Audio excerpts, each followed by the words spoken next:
Nous allons parler de « J'ai enquêté sur l'horreur des concours de BAF, vous n'êtes pas prêts ». C'est l'Octogone qui fait ça. Je like, je m'abonne et c'est parti.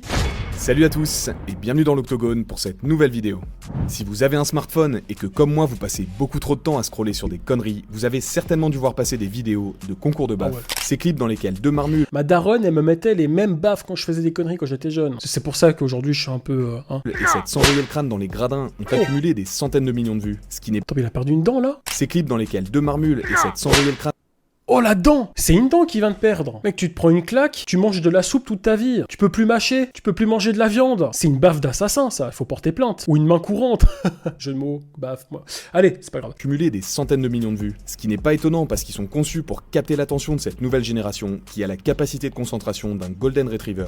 C'est court, spectaculaire, ça demande absolument aucune réflexion et on peut facilement se retrouver à en regarder 10 de suite avant de réaliser qu'on ferait peut-être mieux de sortir du lit. Mais le truc que vous savez peut-être pas sur ces concours de baffe, c'est que la personne qui se... C'est quoi ces claques? Ça c'est les claques du Daron Prime, des années 90-2000. Il te mettait ces claques mon pote. Tu perdais 3-4 ans de vie à chaque fois. Cache derrière n'est nul autre que le président de l'UFC, Dana White, et il a des plans très ambitieux pour son nouveau business. This will be the biggest sport in the world. This will be bigger than the UFC.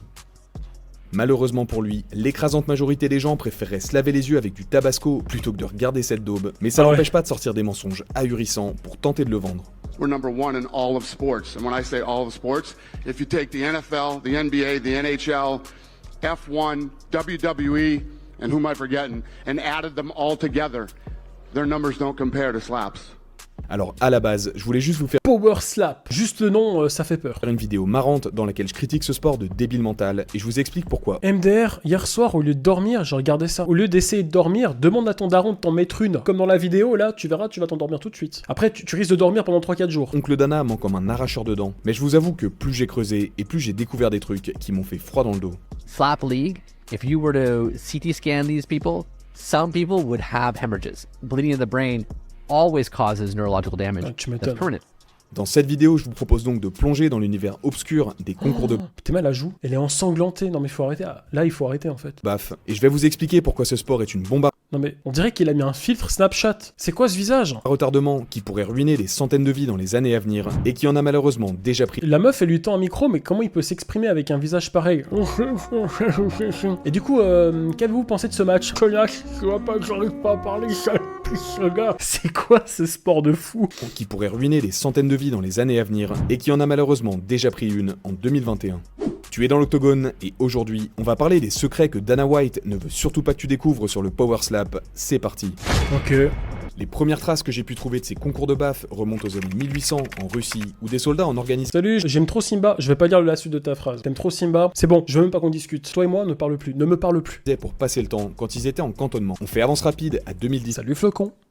et la tradition est toujours bien vivante parce que ces vidéos qui nous viennent de la mère patrie enflamment la toile et se propagent aux quatre coins du monde. En 2019, l'énorme youtubeur Mais là, le mec est mort. américain Moist Critical fait une série de vidéos dans lesquelles il réagit à ces tournois et elles accumulent des dizaines de millions de vues. Grâce à lui, les concours de baf deviennent donc extrêmement populaires et il y a un nom en particulier qui commence à ressortir, celui de Vassili Kamotsky. Ce congélateur Lui, j'ai déjà vu sur TikTok. russe de 160 kilos que les fans surnomment chaleureusement Dumpling distribue plus de tartes qu'un employé des restos du cœur. Carmine, il kiffe les bifles. Par contre, je devrais faire ce concours-là, mais avec ta mère, ce serait intéressant. Power Bifle. Là, je suis sûr que ça pourrait cartonner. Et il devient donc rapidement le visage de ce sport. Je rigole pour ta maman, désolé. Bon après il faut dire qu'il n'affrontait que des mecs qui faisaient un tiers de son poids, comme quand il Le mec, il lui a mis une claque et il recule en même temps. Peut-être que je vais descendre un peu la caméra pour que vous voyez un peu les baffes. avait giflé la version Wish de Julien Doré, ou encore quand il avait satellisé un mec qui s'était injecté l'équivalent d'un entrepôt Amora dans chaque bras. En 2020, devant la popularité de ces tournois, l'organisation Slap Fighting Championship est créée en Pologne et son premier événement fait plus de 3 millions de vues sur YouTube. Quand le SFC signe ce bon vieux Dumpling en 2021 et qu'il lui trouve enfin des adversaires à sa hauteur, le sport prend une ampleur considérable et il accumule des fans dans le monde entier. En 2022, le SFC franchit un cap majeur en organisant son premier événement aux États-Unis avec comme commentateurs Arnold Schwarzenegger et Logan Paul. Plusieurs milliers de fans font le déplacement pour assister au combat et le replay accumule plus de 11 millions de vues sur YouTube, donc cet événement est globalement une réussite. Le ratio de likes et les commentaires sont aussi très bons, ce qui montre qu'à ce stade, le public aimait encore les concours de baf, parce qu'il y avait toujours ce côté what the fuck qui leur... Putain, il lui a carrément déplacé la barbe. Sa barbe, elle faisait comme ça, mais après elle a fait comme ça. C'est plus efficace que de la laque ou du gel. Regarde! Qui aimait encore les concours de baf. C'est récent. rester en angle droit. Il peut plus remettre sa barbe comme avant, c'est fini. Parce qu'il y avait toujours ce côté what the fuck qui leur donnait du charme. Je pense aussi que ce qui plaisait aux gens à l'époque, c'était Là, il lui a tapé les nénés. c'était le côté amateur du truc, genre comme quand les mecs développaient des techniques pour essayer de préserver leurs neurones. Déjà, beaucoup se sont laissés pousser la barbe pour amortir les baffes, et même si ça peut paraître con, il faut savoir qu'une barbe bien garnie peut retirer jusqu'à 16% de l'impact d'une frappe. Les participants ont aussi commencé à boire beaucoup d'eau avant leur combat, Du coup, c'est considéré un peu comme du dopage, la barbe. C'est un peu de l'anti-jeu, c'est de la triche. parce qu'il a été prouvé qu'une bonne hydratation permettait au cerveau de mieux encaisser, et donc de diminuer les risques de KO. L'hydratation est aussi cruciale pour plein d'autres trucs, comme la santé des articulations ou même celle de la peau, et perso, C'est pas la force, c'est la technique. Nous avons affaire à un fin connaisseur. en novembre 2022, le Il faut combien de claques pour tuer quelqu'un? Bah ça dépend. Le mec qu'on a vu tout à l'heure, je pense une suffit. président de l'UFC, Dana White, tient une conférence de presse dans laquelle il annonce qu'il a décidé de créer sa propre ligue de concours de baffes appelée Power Slap. Cette annonce prend complètement les fans par surprise, tellement même que beaucoup pensent que c'est une blague, ou tout du moins que c'est une idée tellement bête qu'elle aboutira jamais. Mais quelques semaines plus tard, Et l'UFC pourtant- lâche un étron bien tiède sur ses abonnés YouTube en publiant le Super illustration, bravo. teaser de la première saison de Power Slap qui reçoit un accueil catastrophique. En plus de se prendre un ratio abject de 70% de dislikes, les commentaires sont incendiaires, et j'ai eu beau chercher parmi les 1500 qui ont été publiés, je vous assure que j'en ai pas trouvé un seul de positif. Je trouve que celui qui résume le mieux la situation, c'est celui qui dit « C'est comme si un promoteur de course de voiture démarrait une ligue de collision frontale ». Là où c'est très cocasse, c'est que le lancement du Power Slap a lieu seulement 2 semaines après que Dana ait fait un gros Hey bad buzz, quand il avait été filmé en train de faire un concours de baffes avec sa femme le soir du Nouvel An. Franchement, c'était vraiment le pire timing. Ah, c'est pas bien ça. C'est vraiment pas bien. Faut savoir que l'UFC n'en est pas à son coup d'essai en termes d'idées à la con, parce qu'en 2008, Ah ouais. ils avaient créé le X-Arm, un sport hybride entre le MMA et le bras de fer. L'un des fondateurs de l'UFC, Art Tous les trucs débiles, ils les ont inventés quoi. Davey, était alors convaincu que ce sport allait conquérir le monde, mais sans surprise, ça avait fait un bid sidéral, Oh. et ça avait été abandonné après seulement une saison. Mais cette fois, Dana Ah, c'est violent ça comme sport. refuse de lâcher le morceau, et il commence à bombarder les réseaux sociaux de l'UFC avec du contenu Power Slap, ce qui rend les fans furieux. Malgré la colère de son propre public, il diffuse l'intégralité de la saison 1 sur la chaîne de l'UFC. Excusez-moi, il y a un mec qui s'appelle Fakir, je crois. Amir le Fakir, qui fout un petit peu la merde. Donc on va tous dire au revoir à Amir le Fakir et on va le ban def. Au revoir Amir le Fakir, au revoir. Tout le monde dit au revoir à Fakir. Au revoir Fakir. Et la machine de commotion cérébrale qu'est le Power Slap était un silence. Il mérite pas qu'on lui dise bye. Putain, qui dit ça? T'as raison. Bouffe le ban. La saison 1 sur la chaîne de l'UFC, et la machine de commotion cérébrale qu'est le Power Slap était ainsi lancée. Pour bien comprendre pourquoi ce sport est aussi bon à la T'es mal à la tête du mec. Mais c'est même plus un visage ça. Comment tu veux récupérer un visage normal après une baffe pareille? C'est pas possible. santé que d'abattre un mur porteur en utilisant son crâne, il faut d'abord que je vous explique comment se déroulent les matchs. On a donc 2 participants qui sont généralement des mecs Il fait quoi là? Il pose une pêche le mec? C'est quoi cette position frérot? Pourquoi il est cambré comme ça? On dirait une influenceuse sur Instagram. paumés dans leur vie, et pour déterminer qui retire des neurones à qui en premier, on tire tout simplement à pile ou face. Les baffes doivent être mises main ouverte, et la personne qui reçoit n'a pas le droit de bouger d'un poil, ni même de rentrer le menton, sous peine de se faire disqualifier. Les compétiteurs disposent de 3 claques chacun, pour soit éteindre leur adversaire, soit lui transformer la tête en Picasso, pour convaincre les juges de leur donner la victoire. Regarde son visage. Il fait plus partie de ce monde là. À chaque fois qu'ils prennent une baffe, ils ont 30 Non, mais- secondes pour récupérer, et pour montrer à l'arbitre qu'ils sont bien conscients, ils doivent lever en l'air une genre de frite de piscine. Pour éviter des ruptures du tympan, on leur met du coton Ok. dans les oreilles, et il y a des employés qui Putain. sont chargés de les rattraper quand ils tombent, parce que bon, on voudrait pas non plus qu'ils se tapent la tête. Pour finir, il faut savoir que les matchs sont encadrés C'est encadré, c'est organisé, c'est bien. par la Commission athlétique du Nevada, un organisme indépendant qui s'assure en gros que les mesures de sécurité sont bien respectées. Alors en voyant tout ça, on pourrait penser que le sport est sans danger pour la santé des athlètes, mais ça n'est absolument pas le cas. Déjà, il faut pas voir ces matchs comme des concours de baffes, mais plutôt comme des concours de coups de poing, parce que les athlètes se frappent avec la paume de la main, qui est une partie très dure. Pour le comprendre, il suffit de regarder les entraînements de dumpling, qui consistent à éclater des pastèques en les giflant, donc je vous laisse imaginer ce que ça donnerait si c'était votre crâne. Je vous apprends rien si je vous dis que de se prendre des tampons dans la tête, c'est mauvais à la Éclater une pastèque avec une claque? Oh, c'est trop. santé, parce qu'en gros, le cerveau qui baigne dans un liquide protecteur se retrouve à jouer au ping-pong contre la paroi du crâne. Bah Ce oui. neurochirurgien explique qu'à chaque fois qu'un athlète se fait mettre KO par une claque, son cerveau subit des dégâts neurologiques qui sont permanents, mais surtout irréversibles. D'après lui, le pire aspect du Power Slap, c'est que les participants aient 30 secondes pour récupérer après chaque baffe, parce que ça veut dire qu'ils J'imagine. peuvent potentiellement se prendre 3 commotions en quelques minutes, ce qui leur met le cerveau en compote. La seule étude qui a été faite sur les concours de BAF a montré que sur 78 combats, 80% des participants montraient des signes de commotion cérébrale, ce qui est absolument terrifiant. Mais ce qui inquiète le plus les médecins est de... Et à partir de cette étude-là, ils se sont pas dit que c'était une mauvaise idée de continuer. On va faire un nouveau sport, Power Beef, là. Ça peut être intéressant. Très loin, c'est les risques d'encéphalopathie traumatique chronique qui sont des dégénérescences progressives des cellules cérébrales. Ces ETC se produisent après la pratique prolongée d'un sport dans lequel on prend des chocs à la tête, les plus dangereux étant le football américain, le rugby ou encore la boxe. Les symptômes sont des troubles moteurs, des difficultés à... Vous voyez, le MMA, c'est même pas dans les top 5, je crois. T'as beaucoup de lutte dans le MMA, et puis tu peux frapper sur tout le corps de l'adversaire. Souvent, c'est de la lutte, souvent, c'est des trucs comme ça, même s'il y a des coups à la tête. Mais c'est vrai que la boxe, c'est un sport, mais les gars, tu ramasses, hein. S'exprimer ou encore des troubles de la coordination. En bref, les pauvres personnes qui en Enlève les sous-titres, please, hein, désolé. Dans les cas les plus extrêmes, ces ETC peuvent mener à des maladies neurodégénératives, et beaucoup pensent que c'est ce qui est arrivé à Mohamed Ali, qui avait été diagnostiqué avec Parkinson à la fin de sa carrière. J'allais vous en parler, justement. Ce qui est traître avec ces ETC, c'est que les symptômes peuvent apparaître des années après, donc il faudra sans doute attendre un bon moment avant de constater les dégâts du power slap. Il y a d'autres risques associés au concours de BAF, comme les lésions du nerf du visage, et l'exemple le plus connu, c'est celui d'Alexandru Gorsica. En 2023, en Roumanie, Alexandru avait participé à un concours de BAF, et il avait pris tellement cher qu'on dirait qu'il avait essayé de piquer du miel à une ruche d'abeilles. Mais le pire, c'est vraiment l'après-combat, parce que son visage semblait carrément fondre d'un côté, et d'après un médecin qui a fait une vidéo sur lui, il risque de garder des séquelles à vie.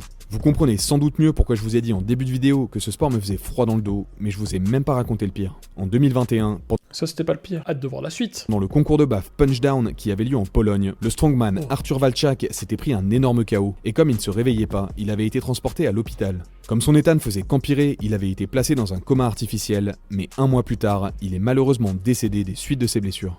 Les concours de BAF sont donc incontestablement nocifs pour la santé des participants, et il faudra pas s'étonner s'ils commencent à promener leur brosse à dents en laisse dans quelques années. En plus, il faut savoir que le Power Slap ne paye ses nouveaux athlètes que 1800 € pour concourir et 1800 € s'ils gagnent, donc franchement ça fait pas cher la commotion. Ah ouais, putain, 1800 balles seulement pour faire un gros dodo Cérébral. Le pire, c'est que Dana White connaît forcément ses risques, mais visiblement ça lui en touche une sans faire bouger l'autre, parce que comme vous allez le voir, il ne recule devant rien pour faire fructifier son business.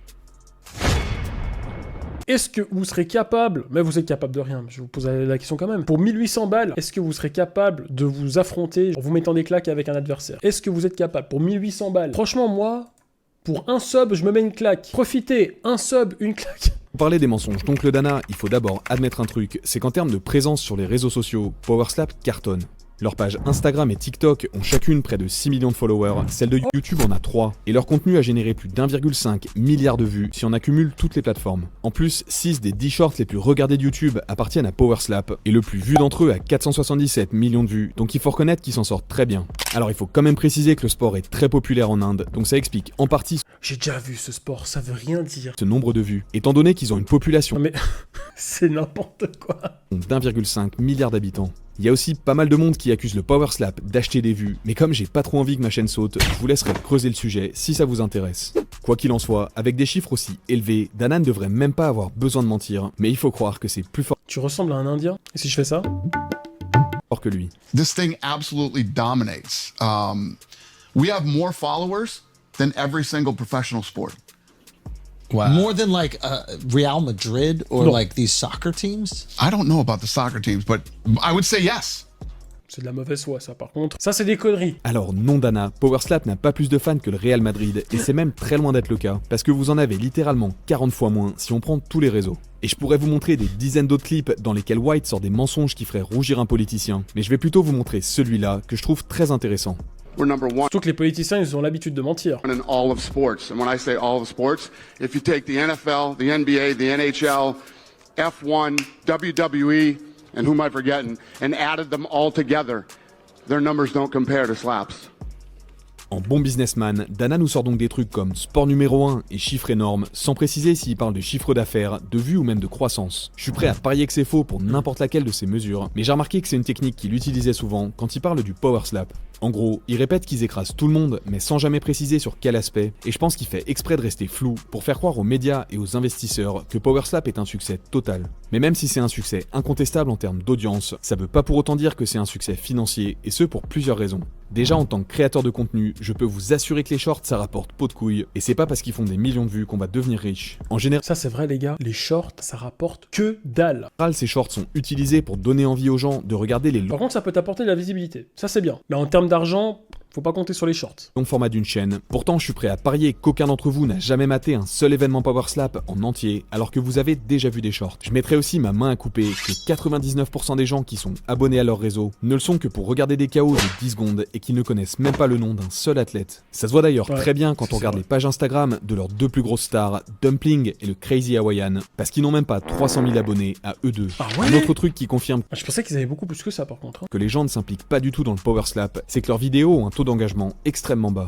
Pour illustrer ça, j'ai pris l'une de leurs vidéos qui pour 148 000 vues a 113 commentaires et 1100 likes. Si on prend ma dernière vidéo qui a à peu près le même nombre de vues, on peut voir qu'elle a 800 commentaires pour 7000 likes, donc un taux d'engagement 7 fois plus élevé. Et je dis pas du tout ça pour me faire mousser, mais plutôt pour que vous compreniez que même si Power Slap est très fort pour faire cliquer les gens, il est incapable de MDR, le bruitage, ouais, j'avoue. donner envie de regarder un événement d'1 heure avec des interruptions ou même des pubs. Ça s'est bien vu quand ils ont diffusé une saison entière sur TBS, parce que l'audience était tellement catastrophique que le network n'a pas voulu re-signer pour une autre saison. Power Slap est donc parti diffuser son contenu gratuitement sur la plateforme de streaming Rumble, mais ils viennent tout juste de faire marche arrière pour revenir sur YouTube. Je vous avoue que j'ai beaucoup de mal à imaginer comment une entreprise qui ne touche des revenus que de YouTube Save Tunisie, pourquoi tu me provoques comme ça? Comment l'élimination de la Tunisie à la CAN? Comment? Ça se passe bien? de ses sponsors et de la vente de ses t-shirts dégueulasses peut prétendre rivaliser financièrement avec le foot ou même le basket. Il faut savoir que les résultats financiers du Power Slap ne sont pas accessibles au public, ce qui permet donc à Dana de sortir des dingueries sans risquer de se faire corriger. Après, il faut pas se mentir, il est entouré de gens intelligents, donc c'est sûr que ça doit brasser du pognon, mais je pense qu'on est très loin de ce qu'il essaie de nous faire croire. Si j'étais assis en face de lui et que j'essayais de lui tirer les verres du nez, ou même de lui expliquer pourquoi je trouve ce sport complètement débile, il me dirait sans doute que je suis un abruti fini ou que j'y connais rien, parce que c'est ce qu'il fait à chaque fois que quelqu'un ose critiquer le Power Slap. Alors je sais que ça peut paraître ironique pour une chaîne de MMA de rager sur un sport dont l'objectif c'est de mettre des KO, mais pour moi les concours de baffe sont au MMA ce qu'une stripteaseuse. Pourquoi avoir choisi cette image? Déjà, tu peux pas mettre ça sur YouTube, normalement t'as pas trop le droit, mais je suis sur Twitch là. Pourquoi avoir fait ça? Pourquoi? Pourquoi ces concours de baffe me sortent par les trous de nez? Sachez que je suis pas non plus en train de dire que le MMA est sans danger. Se prendre des frappes dans la tête, c'est mauvais à la santé, peu importe le sport, mais je pense quand même qu'il y a des différences majeures entre le MMA et le Power Slap. Déjà, ce qui fait la beauté des sports de combat, c'est quand on réussit à frapper son adversaire sans se faire frapper, alors qu'au Power Slap, on se contente de frapper et de se faire frapper. Non seulement il n'y a aucun aspect défensif comme des esquives ou même des blocages, mais il n'y a pas non plus de variété offensive comme des coups de pied ou même des coups de coude. C'est que là tu prends le coup en plein fouet et t'attends en plus, donc c'est encore pire. Parce qu'on envoie toujours la même baffe. En plus, en MMA, on peut feinter, se déplacer, amener le combat au sol ou même soumettre son adversaire. Donc il y a vraiment une variété de techniques qui font que c'est un art. On peut aussi frapper Ah, j'anticipais ça, je disais, le MMA, vous voyez, il y a plusieurs variétés de techniques, du coup, ça vise pas que le visage. les jambes, les côtes, la tête Et en plus, t'as le droit d'esquiver, de contrer. Alors que Power Slap, tu dois te faire taper, en fait, tu dois te laisser faire. encore l'estomac. Ce qui fait que les dégâts sont disséminés, pas comme au Power Slap où chaque frappe retire des millions de neurones. Mais le truc qui me dérange le plus dans ces concours de baffe, c'est que les athlètes puissent récupérer après s'être fait envoyer au tapis, parce que ça fait qu'ils peuvent subir plusieurs commotions cérébrales en un seul match. Bref, vous l'aurez compris, je déteste ce sport, mais j'aimerais terminer cette vidéo par quelques bonnes nouvelles qui présagent peut-être de sa fin imminente. Déjà, les vues du Power Slap ont bien diminué, parce que si on prend les 10 dernières vidéos de leur chaîne YouTube, elles ont fait en moyenne 140 000 vues. En plus, j'ai remarqué que ça faisait plusieurs mois que l'UFC n'avait pas posté de contenu Power Slap sur ses réseaux sociaux, et on entend beaucoup moins Du coup, ça c'est mauvais pour la rediffusion sur la chaîne Terminator. Ah mince, ah c'est con. White en vanter les mérites. Je vous avoue que je suis assez tiraillé sur Oncle Dana. D'un côté, je le respecte énormément parce qu'il a réussi à construire un empire et il a aidé à faire du MMA l'un des sports les plus regardés au monde à l'heure actuelle. Mais de l'autre, il me déçoit beaucoup en choisissant de s'impliquer dans ce sport débile. Surtout que son seul objectif, c'est de brasser encore plus de thunes au détriment. D'où vient cette image? Bon, ça c'est... il a rajouté la tête. Hein. C'est bien les gars. En plus tu précises, Breaking Bad saison 5, excellent. Vous avez de la culture, bravo, je suis fier de vous. Une des meilleures séries de tous les temps. De la santé de ses athlètes. J'aimerais conclure cette vidéo par une petite question. Est-ce qu'on doit en vouloir à Dana d'avoir voulu exploiter la faiblesse de cette nouvelle génération, toujours en quête de contenu abrutissant? On ne devrait pas plutôt tous se remettre en question et être plus sélectif sur le contenu qu'on choisit de regarder? Je vous laisserai me donner votre avis dans les commentaires et dites-moi aussi plus généralement si vous me trouvez trop sévère avec ce sport ou si comme moi vous pensez que c'est une abomination. Vous en pensez quoi le chat vous? Qu'avez-vous pensé de ce sport? Pour 1800 balles, je ferai pas ça. Même pour 3000. Non, tu prends trop de risques.